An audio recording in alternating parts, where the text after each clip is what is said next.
Washington Journal continues. A conversation now on Syria and the future of the Middle East. Behnam Ben Taleblu is back with us. He's a senior fellow specializing in the Middle East at the Foundation for Defense of Democracies.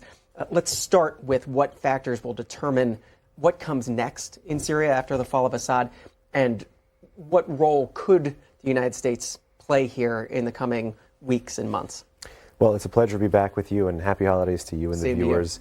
Listen, there's nothing short of historic than what's going on in Syria right now. For over half a century, the Assad family has ruled that country from Damascus. And really, since 2011, 13 plus years now, there's been various evolutions of the revolution, which started peacefully, became armed. Assad really opened the gates to make sure that there was no secular, democratic, liberal, peaceful opposition, that it would be armed Islamist jihadists, and that led into the Syrian civil war, the whole host of foreign interventions that we're seeing, and the fall of Assad, historically, after less than 2 weeks since HTS, Hayat Tahrir al-Sham, a designated U.S. terrorist organization, as well as some other Turkish-backed rebels from the north of Syria, really moved speedily south. I would still say that we are in merely the next phase of the Syrian civil war. There is still fighting between various militia, proxy, and terror groups in that country today. There is still no central authority today, despite attempts there for a transitional government and a transition council to be created. So there are really long-standing fights over who will govern, how will they govern, and what will the relationship between the government and the governed be in that country, between Arabs, between Kurds, between Turksmen, between ethnic minorities and religious minorities. So explain who those various groups are and who's backing them, whether it's the United States or other regional allies, and how that plays out. Sure. So up until very recently, the Assad regime, Assad himself, an Alawite, a minority sect of Islam, more heterodox than orthodox, you could say, was backed by two large state patrons, the Islamic Republic of Iran and the Russian Federation. And in Syria, Russia had historically what really the Russian Empire had wanted for many years, which is a warm water port. They had that at Tartus, and then later on they had an air base as well at Hamim. Basically, this was Russia's foothold into the Middle East, and it had been a partner of the Assad regime and the Assad family for really half a century, both under the Soviet Union as well as under the Russian Federation. Both Iran and Russia surged to bail out Assad, Iran really starting indirectly in 2012, directly in 2013, and Russia more directly in 2015. Now, there's been a whole host of other groups like the SDF, the Syrian Democratic Forces, who are largely but not exclusively Kurdish, backed by the United States. When the U.S. was looking for a partner in Syria to pick, it wasn't prioritizing who would pick to fight Assad. It was prioritizing who would they pick to fight this other armed terrorist group that we all know called ISIS. And the SDF and the Kurds have led the U.S.-backed fight against ISIS in the region, but they're not the only group. There was formerly like the Free Syrian Army, that was defected Assad regime officers that had been disbanded. Some of that moved into the SNA, the Syrian National Army. Those were Turkish-backed, largely Arab and sometimes Turkmen rebels that the Turkish government had really used, as you could say, as a proxy or an auxiliary. These Turkish-backed forces have been used not just in Syria, but in other places where President Erdogan of Turkey has a foreign policy interest as well. Unless we forget, of course, there's ISIS. Unless we forget, of course, there's what's left of the Iran-backed militia infrastructure, which up until recently had been concentrated in the east and been moving to be co-located in the west with the Assad regime and Lebanese Hezbollah. And last but certainly not least, and I'm sure there's more, but I wanted to cram in as much of the alphabet soup as we could into the present. And before we get to HTS, Hayat Tahrir al-Sham, and Mr. Jolani, who all eyes are on this individual who led the charge against Damascus, is the U.S. force presence, which is about 900-ish in southeast Syria, located at the garrison at Tanf, where they have a large deconfliction zone. If you remember, the Trump administration actually sought in the past to pull out these troops. In the end, that did not happen, and all eyes will be on the incoming Trump administration as the Syrian civil war continues into this more political phase. What role will the U.S. play, and will the U.S. begin by trying to leverage the threat of a withdrawal as other actors are looking to double down, particularly Turkey, which is a NATO country? Remind folks what the U.S. force is doing there right now, and what have they been doing amid this drive onto Damascus and Assad fleeing? Well, amid the drive on Damascus, they've essentially been sitting there since Damascus fell, however, the U.S. has had airstrikes against ISIS positions in central and eastern Syria, much like the Israelis have had targeted airstrikes against what's left of Assad's chemical weapons and military infrastructure. So in the face of a collapse of central authority, the pro-status quo, the pro-Western countries are taking their shots right now to make sure that whatever emerges in Syria can at least be slightly controlled, or the worst of the worst can be contained. But you mentioned under what authority the U.S. force presence was there. The U.S. was there to fight ISIS, so this was part of the counter-ISIS campaign, and the U.S. had played a pretty powerful role there, both thwarting some of the ISIS advances from Iraq into Syria, as really supporting the counter-ISIS campaign on the ground and on the air from that base in eastern Syria. We're going to go into more of this with Behnam Ben Taleblu of the Foundation for Defense of Democracies this morning. I want to give you a chance to call in and ask your questions, though. A lot's happened in Syria, and it has a lot of impact in the region. Wanted to take this time to allow you to call in and ask the questions that you've been wondering.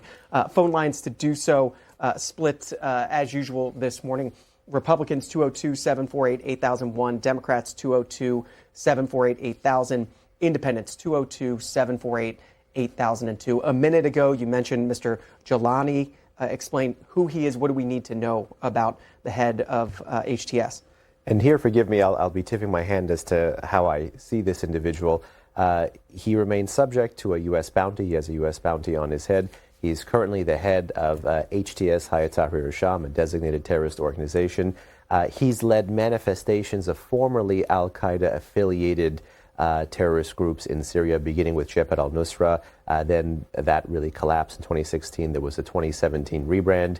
And then beyond that 2017 rebrand, you have the group, which is really more of a coalition or a constellation of some Salafi jihadist organizations who were actually effective fighters against the Assad regime, as well as pushing back and really hiding from Russian forces during the peak period of Russian airstrikes in Syria. So Jolani really cut his teeth on this issue. He's had close ties with al-Qaeda in the past. Really, since 2016, there's been this footsie of disavowing, and much like everything else in Washington, where you stand in life depends on where you sit. There are many people who take this disavowing very seriously.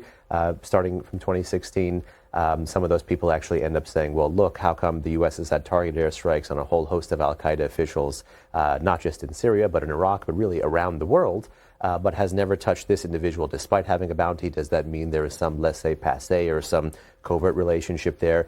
Sometimes that line of thinking can get into conspiracy if taken to its fullest conclusion. But nonetheless, it does raise questions. How come this person was allowed to kind of remain on the battlefield while having a bounty on his head? And also, conversely, what role should the U.S. play going forward? Because all the talk now about Mr. Jolani is how he views minorities, ethnic and religious in that country, how he views the relationship with Israel, and how he views relationship with the outside world. So this individual has tried very hard to disconnect himself from any terrorist organization publicly. I, for one, think that's more of a shell game or a political rebrand. You've seen Islamist leaders do this in the past, particularly the country where my ancestry hails from. The Ayatollah Khomeini in Paris was saying drastically different things before he entered government and came into Iran, and then really took that country, really, in my view, with respect, back to the Stone Age. So Islamist leaders do have this capacity to kind of fib to gain a political advantage, and then once they have a political advantage, to cement an entirely different and often terrifying reality. And we hope, for the sake of all Syrians, not just minorities in that country, that that is not the case. So while we are happy in so many ways that the brutal Assad regime is gone, and really the pictures coming out of the Syrian prisons is something to celebrate, the kind of groups that are coming to the helm today, the kind of individuals, still pose a significant cause for concern, at least in my view. Let me come back to Bashar al-Assad. We heard from him via a social media message yesterday for the first time since leaving Syria, saying that he held out until the end before going to Russia. You had mentioned that his main allies were Russia and Iran. Why did he go to Russia and not Iran when he decided to flee the country? Well, Iran is also not having the best day, or really the best year. There's a plethora of articles right now. The viewers can look up calling Iran's 2024 Iran's annus horribilis, Iran's horrible year. There's been a whole host of regional, political, military setbacks against the Islamic Republic by the Israeli military successes brought to by the multiple battlefields that constitute the post-October 7 Middle East. So in the shortest of terms, and perhaps the most basic terms, Assad wanted to go somewhere where he would survive, given the fact that the Israelis were able to kill Ismail Haniyeh, the former Hamas chief, in Tehran at a safe house. Assad may have had some doubts as to if the Iranians could protect him. There is some analysis that the Iranians and Assad have had a cooling off, even though Iran believes that possessing Syria really is critical to its land bridge strategy, its attempts to resupply Hezbollah, its chief proxy in Lebanon, its attempts to fight this 4-decade-long shadow war, proxy war, what have you, against Israel in the Middle East. Despite all of that, there is some reporting about some tensions. I think those tensions are overblown, but tensions exist in any political relationship, whether you're the patron or the proxy. And then, of course, one other reason why he may have gone to Russia is that he had already sent some of his family members to Russia. And then lastly, there is a deeper kind of security tie with the Russian state. Even though it was the Iranians who bailed him out first, the Russians were able to do it more effectively. So he might have thought in terms of capacity, in terms of where my family is, and in terms of longevity, this would have been a better spot for me. I want to get to some of these callers. First, explain to viewers your organization, the Foundation for Defense of Democracies, what its mission is, how it's funded, how long you've been there. Sure. So I've been with FDD now for about 12 years. I just became the senior director for the Iran program there, but still cover the breadth and depth of Iran, political, security-related Middle East issues. FDD is a 501c3 nonprofit, nonpartisan think tank. It's basically a research institute focusing on national security and foreign policy. Actually, today in the Washington Post, we were mislabeled as conservative. This tends to happen a lot, unfortunately, but we don't take any views domestic on healthcare, tax, immigration. We have zero domestic policy views. We advocate for a strong, U.S. presence abroad. You could say it's an internationalist in terms of its disposition when engaging with foreign policy issues abroad. It was founded shortly before or after 9/11. It was late 2001 or early 2002 when the organization was founded, so a little over 2+ decades now. And its president and founder is Clifford May. FDD.org is where viewers can go if they want to check out the Foundation for Defense of Democracies. Let me get you some calls. And just right before, actually, I forgot you mentioned funding. We take no foreign government funding or direction. So only U.S. citizens, taxpayers, and it's a tax-deductible donation, by the way. And FDD.org, again, is where you can go to find out information about that as well. Shemidin in Woodbridge, Virginia, Democrat, good morning. You are up first in this segment. Thank you for taking my call. I have a question for your guest. What's the reason behind all the wars in the Middle East, especially 99.5% of the wars around the world done by America, British, French, and German, Italians, all combined with so-called civilized countries, are focused only on Muslim countries, specifically in the Middle East because of natural resources or because of land and position and location? I'd like to understand. I'm from Ethiopia originally. Italians, they kill almost 30,000 people in a day and gas them out. Italians during Mussolini. My family died from that. I would like to know why civilized countries, such as called civilized ones, focus in the Middle East and the Muslim countries. Thank you very much. Thank you, caller. A big question. Yeah, good question. In fact, Ethiopia does have a very long and proud history of not being subject to colonization. But I believe the scope of the question was wars in the Middle East or wars in Muslim countries. Well, there's wars raging all around the world, not in Muslim countries. See right now, Russia, Ukraine, it's not the first iteration of that war. Something tells me even if we do get a peace agreement or a stalemate, it won't be the last iteration of that war, given Russian President Putin's appetite. But there's lots of reasons for the myriad conflicts in the Middle East. I don't believe there's an overarching reason, Western colonialism, aggression, imperialism, what have you. I think that has some explanatory power, but exceptionally limited explanatory power, particularly when you get into the conflicts of the present day. I mean, you have right now the various battlefields of the post-October 7 Middle East. You've had right now, really since the U.S. wars against Iraq and Afghanistan, Iran be able to exploit the kind of failed state structures around it, and in particular, in the aftermath of the Arab Spring, you've had with the Syrian civil war, for example, everybody from not just the U.S., but the Russians, the Israelis, the Iranians, able to take shots at the sides that they want to take shots at. So in a collapse of central authority, these things are not uncommon when there's a civil war for other foreign actors to get involved. Even in the U.S. here, where there was a civil war about 200 years ago, You've even had different British and French iterations of support for the North and South. So civil wars across the board bring in foreign interest and often to some degree foreign intervention. Question from Michael Thornton on Twitter, on X these days, I should say, asking about what Israel is doing in Syria. Should Israel be attacking Syria, annexing parts of that country right now? Yes, so there is a debate right now as to how far Israel should be able to secure its interests while there is still this new government being formed. I, for one, think that if the Israelis are going to continue going after Assad regime military assets, particularly the number one priority needs to be and should be the chemical weapons infrastructure, not just the precursors, targeting them in a safe fashion, not just the delivery mechanism, the missile infrastructure, the long-range strike capabilities, but also the research centers and laboratories that produce these things. And then also, I would add onto that target list the facilities that produce Captagon. Captagon is basically the Middle Eastern version of ecstasy. It's been proliferating throughout the Middle East, not really covered much. There was some legislation trying to push back on its illicit funding and trafficking throughout the Congress, in the Congress recently. Trafficking in the United States in the region? For the U.S. to be able to counter the trafficking in a much more aggressive sense, because the Assad regime actually helped to get revenues from this drug. The Iran-backed Shia militias were able to engage in the trafficking and the smuggling across a whole host of jurisdictions that are U.S. partners. From Jordan to Saudi Arabia, there's the real threat that this party drug could have or already may have landed into Central Europe. So I would also go after the facilities that produce Captagon as well to make sure that the new government in Syria, whomever it may be, A, does not have chemical weapons, but B, does not have this robust narco-trafficking infrastructure. Back to the phones. James in Lancaster, Virginia, Republican. Good morning. Good morning. Merry Christmas. My question is why do we, and I'm kind of like piggybacking on the other caller, on the Muslim countries, why do America try to impose our constitution, our way of life on a people that their culture is differently, their leadership is different? It's kind of like we're trying to change a giraffe into a horse. If you look at it historically, I mean, it is what it is. We need to respect what they are and let their people decide their leadership. Look at Turkey. That leadership's been there how many years? He's been there. Ruled Turkey. He's a hard leader.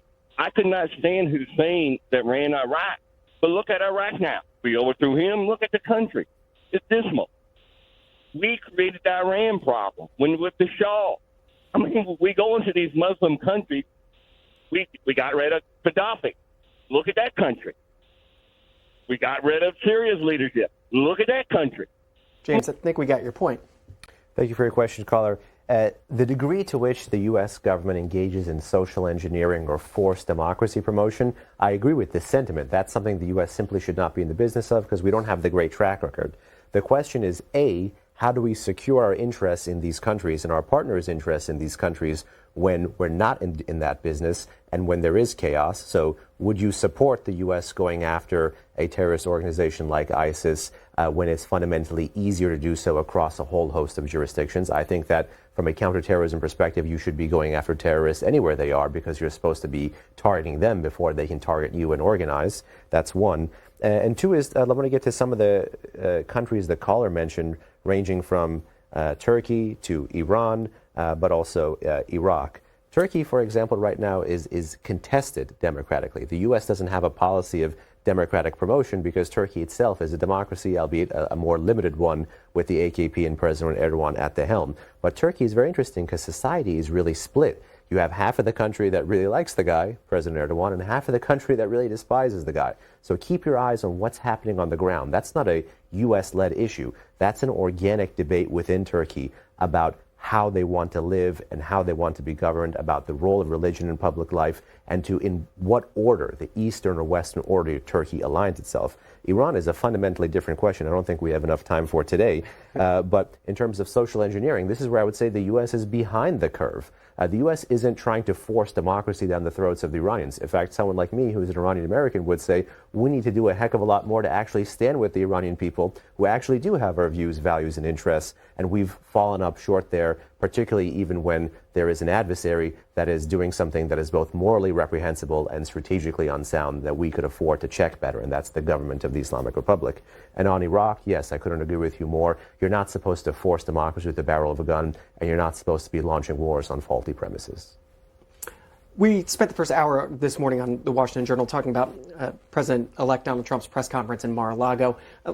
One of the questions he got was on U.S. troops in Syria and the future of U.S. troops there. Let me just play that for a minute and a half and get your thoughts. Sure.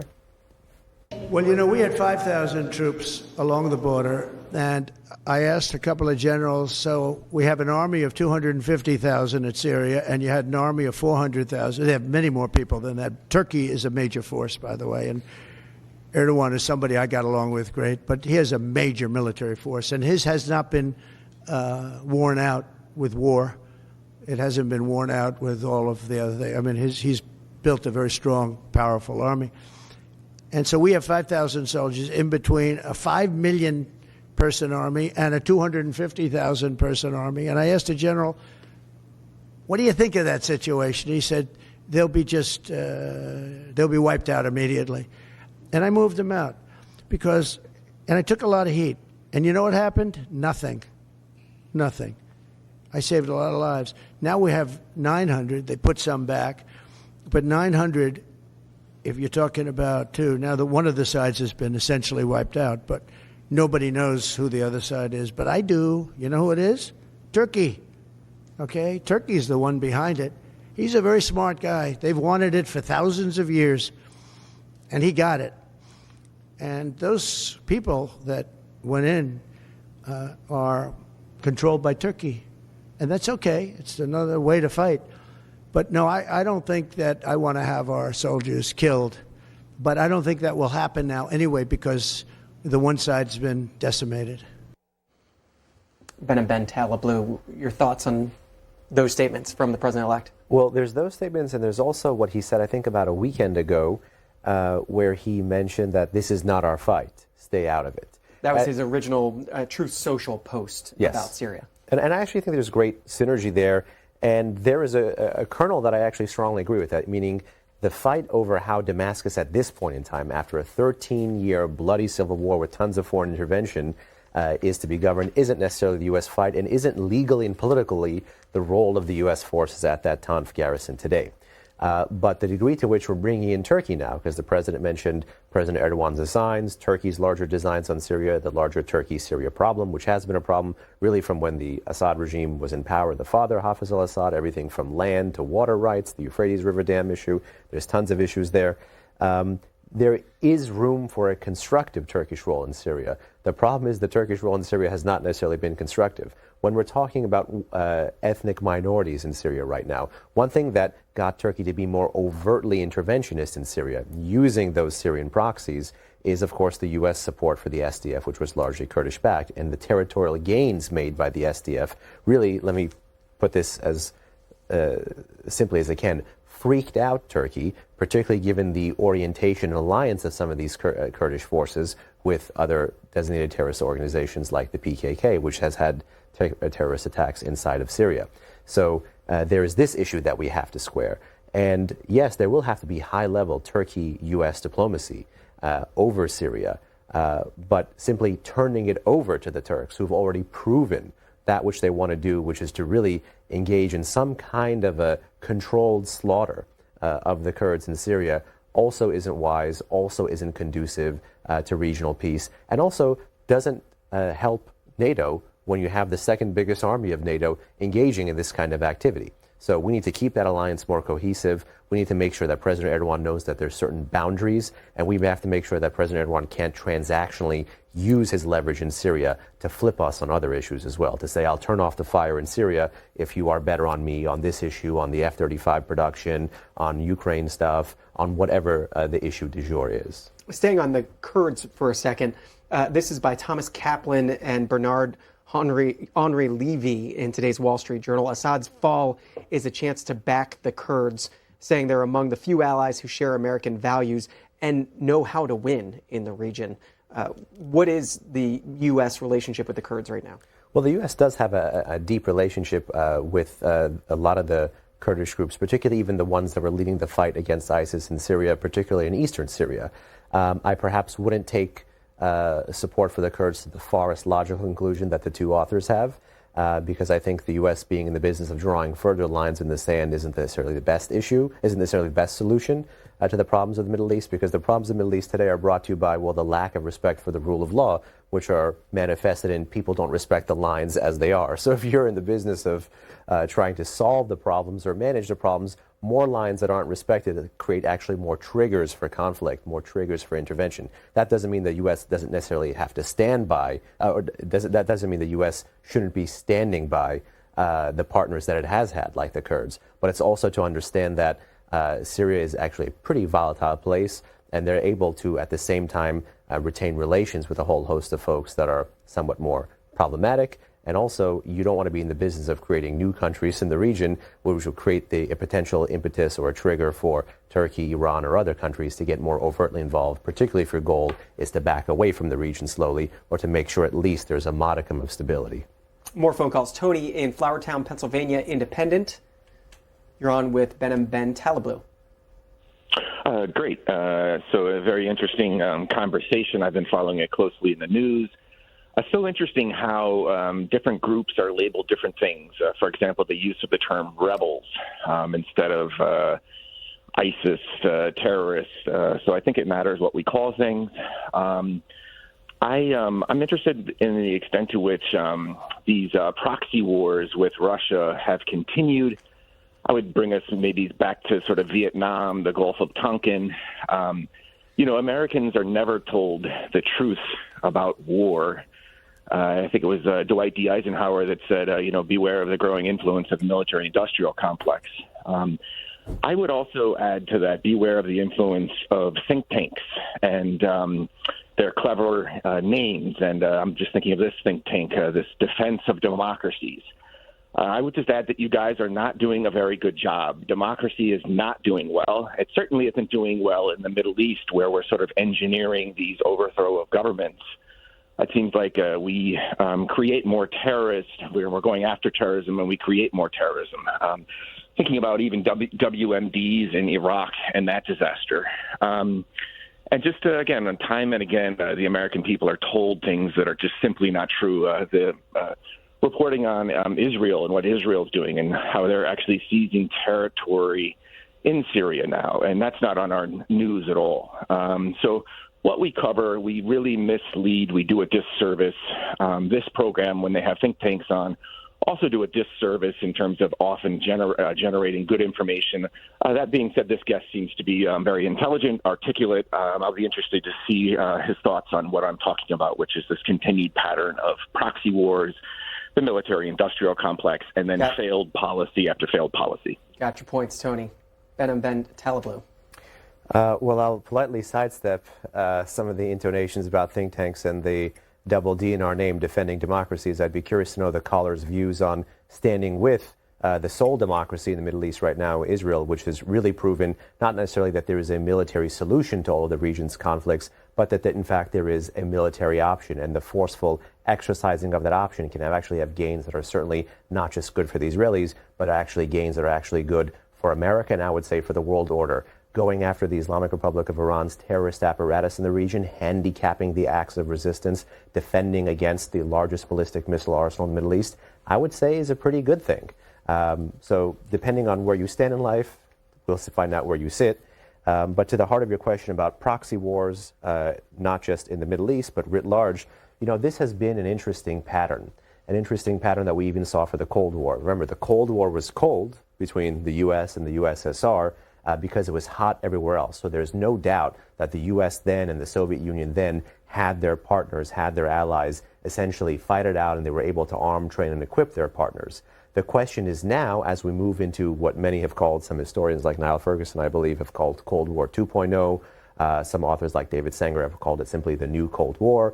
You have people in Congress on the left and the right calling a new axis of evil or new axis of aggressors or new axis of authoritarians emerging, where there's the North Koreans, the Russians, the Iranians, and the Chinese really all coming together. The question for U.S. foreign policy will be not one of proxy wars, but what will we do to stop the gains made by these actors. So standing with Ukraine, in my view, is not a proxy war. The degree to which Ukrainians are willing to fight still for their own territorial integrity against a country that has diametrically opposed views, values, and interests, like the Russian Federation to the United States of America, allows us an opportunity to actually do well by strategy and do well by our morals. But the degree to which we impose it on other countries that are unwilling to take on this task, yes, that's where I would agree with the caller. But I wouldn't call some of these conflicts around the regions, around the world, proxy wars today, even though I totally do understand the similarity that may exist between how things went down with the U.S. and the Soviet Union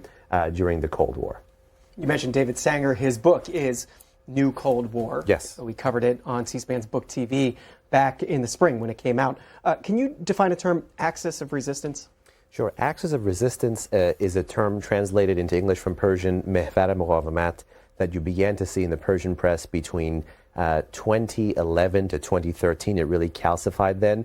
The Iranians tried to make sense of the Arab Spring around them because they had crushed the 2009 Green movement in Iran. They had seen a whole host of Arab streets protesting against the Arab state. The main difference was that the Arab street that Iran had tried to make inroads with did not necessarily get to take over the pro-Western states that used to rule over them.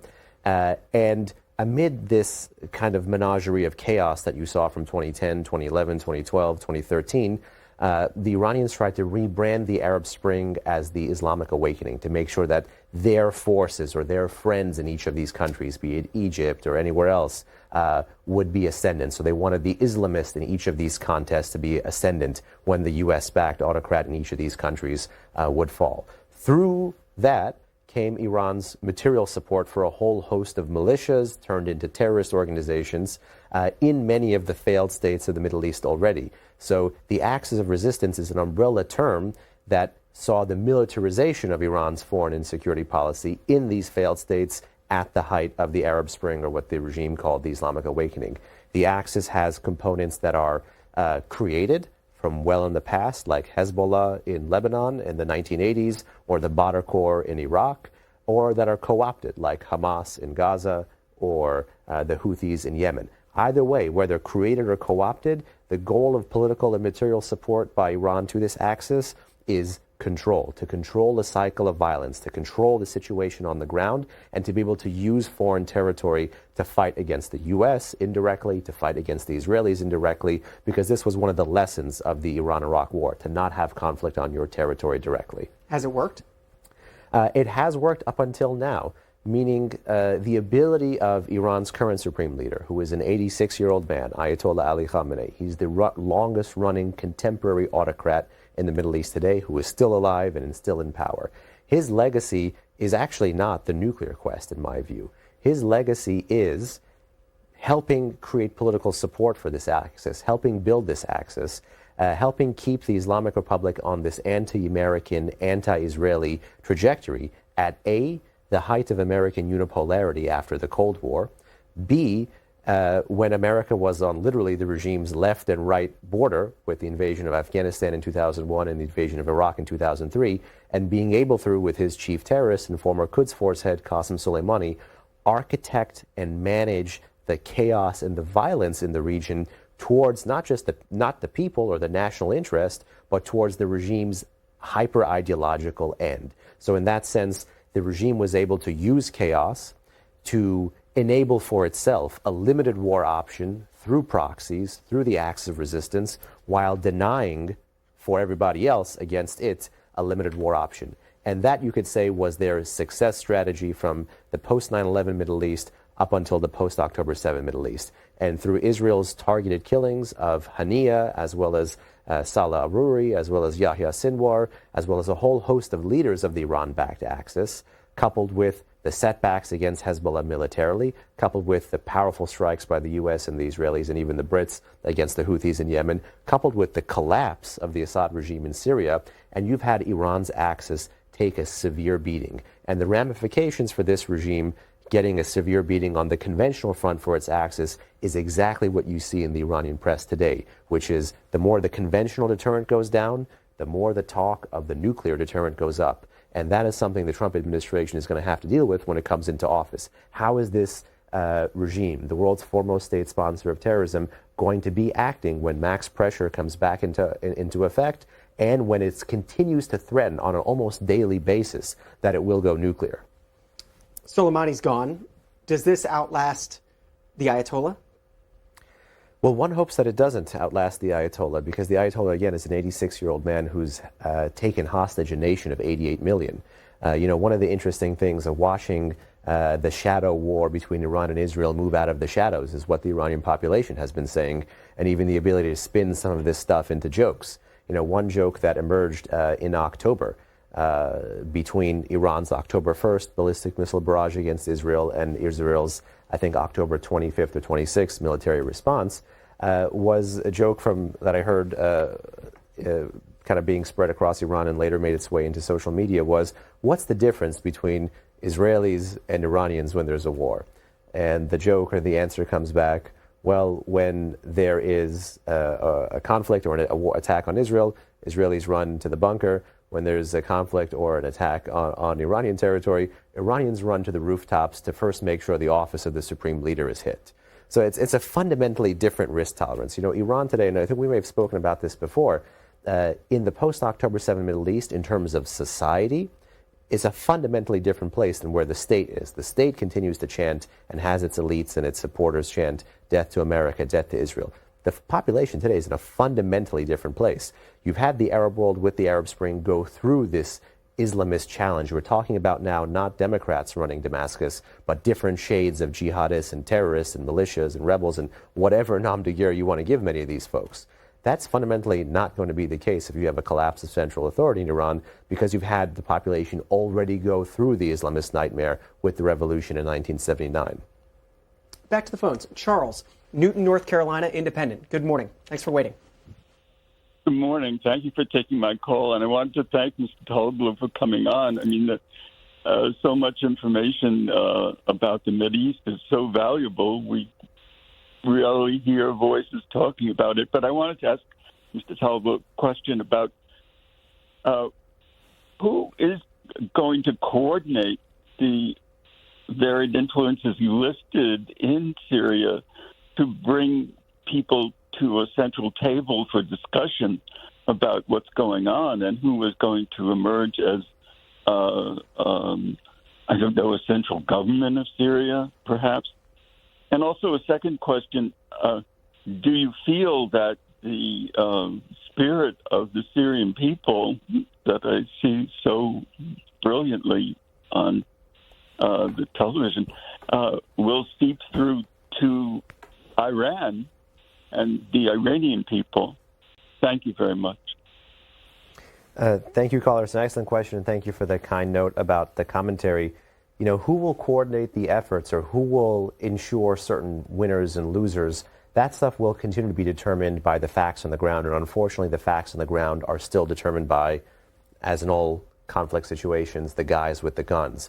HTS, as well as these whole host of other organizations and groups and terrorist groups and militias and what have you, have not disarmed. And it's always interesting when some of the shooting stops and the talking starts, but the guys with guns continues to retain their guns. So one wonders how much the threat of violence is going to dangle over the Syrian transition efforts, which we're consistently seeing underway, as well as, of course, this foreign influence vector. Turkey certainly has a view. Perhaps some of the GCC countries that have also historically in the past funded these Salafi organizations, Salafi jihadist organizations in Syria, they may have a view as well. I think President Trump has articulated that this is not our fight.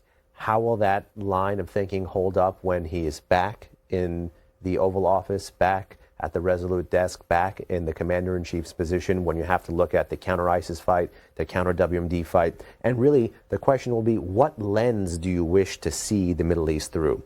Is the lens that you want to see the Middle East through the counter-Iran fight, in which case it's zero-sum? What's bad for the Islamic Republic is good for the United States? Or is it going to be through the prism of how can we stand with various minority communities, be it in Iraq or Syria, that have been oppressed, particularly since the rise of ISIS? What will be the ordering principle? That remains right now an open question.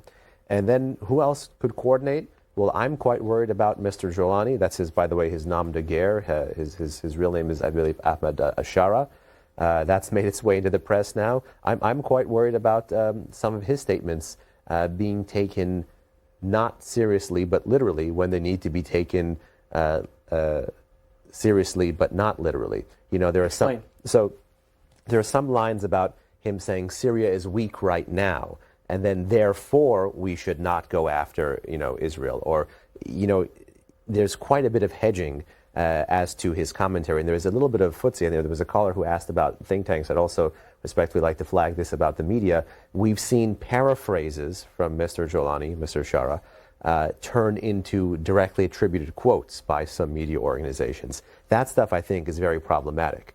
And I think we can't let anybody speak for this individual other than himself. So those who speak, the primary languages of the region need to be keeping an eye on the prize. This is the time for open source intelligence analysts, open source Middle East watchers to be helping and working hand in glove with reporters to stick to the facts and to keep your eyes on the prize here, because a mistranslated quote could lead to a drastically different conclusion, because what we're dealing with right now are the very malleable intentions of, again, the guys with guns in Damascus. What is the prize? It depends, again, where you stand. Is the prize stability, in which case that seems to be what most of the GCC countries want, the Gulf Cooperation Council countries want. That's why even there were efforts by the UAE and the Saudis to try to bring Assad back into the fold at the tail end of the Syrian civil war. Is the prize handicapping Iran's threat architecture and terrorist architecture in the region, in which case the Israelis have done a great job already? Conversely, if you're the Islamic Republic, how do you rebuild it? That's your prize. How do you create this deterrent architecture? So the answer really is, where do you stand? And again, where do you sit? But I have to tell you, watching this Syrian crisis unfold and having friends who are Syrian, the prize ultimately has to be a government in Damascus that represents the views, values, and interests of the Syrian people. And it's, again, so unfortunate that those people who came onto the streets bravely back in 2011 were so sidelined, and again, have not even been a part of this conversation, because this conversation, just like all civil wars, continues to be dominated with the guys with guns. One more call for you, Pat, in New York, Independent. Thanks for waiting. Good morning. Thank you for having me. Like you said, according to Murphy's Law, where one stands on an issue depends directly on where one sits. It's hard to justify our position, It's hard to say, is our statecraft policies questionable in this part of the world? I mean, we talk about the Turks' involvement and their intent and interests and all the other players. But I remember years ago when a young woman was running for president, trying to be one of the candidates here. She was from Hawaii. I forget her name. She Tulsi talked Gabbard? about... the Middle East, and when she was there, in Syria also, and what happened with Clinton when she was in the State Department, and the Arab Spring, and the involvement with the Saudis who financed some of ISIS to topple Syria because they wanted it to be part of that domino effect. There's a lot of questions.